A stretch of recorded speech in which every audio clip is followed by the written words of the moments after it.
The Sherwood Ford giant question of the show, Dan. Whoa. Before we move on to a couple other things outside of the Edmonton Oilers. Will the Oilers make the playoffs?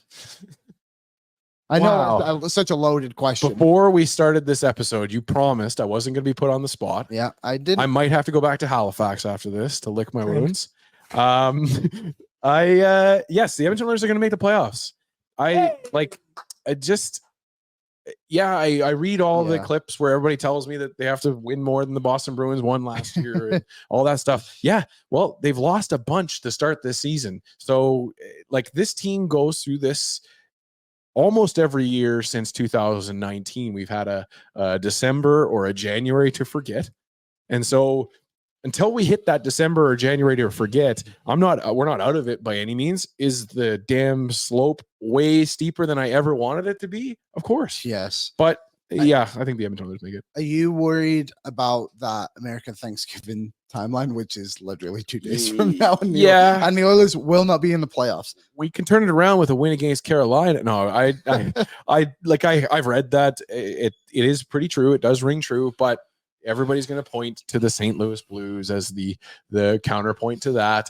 We have to go out and get Jordan Binnington and everything will be fine. But no, there's so many games left to be played. There's so many injuries to happen. There's so many things around this league. We've got teams that are way up there that nobody expected. The Boston Bruins, have they lost a game in regulation yet?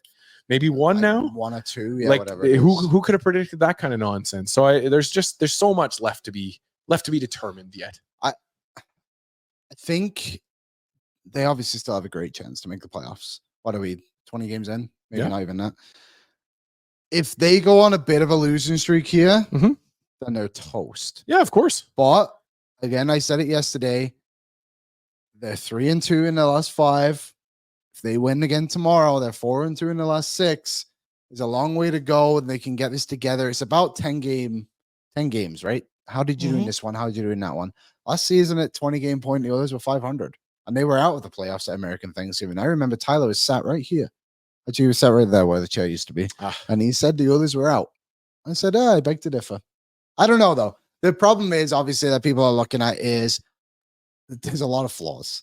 There's a ton of flaws. There's obviously and I've seen nothing that for me to think that they're going to change any of these flaws. So that's the biggest question mark, isn't it? Like, I saw you brought up like the St. Louis Blues thing. I saw what Biz and Witt, they were tweeting, and Biz was like, I love the Oilers fans, whatever. I'm getting 2019 St. Louis Blues vibes. And then Witt Dog tweets, he goes, you're right.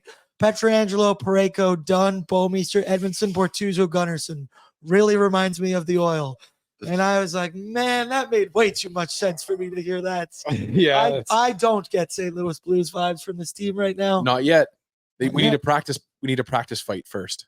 There you go. The practice. Nuge Lover said their previous 10 games have been significantly better than the first 5 or so, which is encouraging. Exactly. Like, they've had a good stretch here.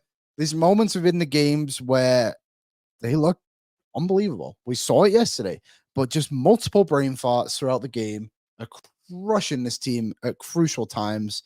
Michael said, get a new coach. Maybe.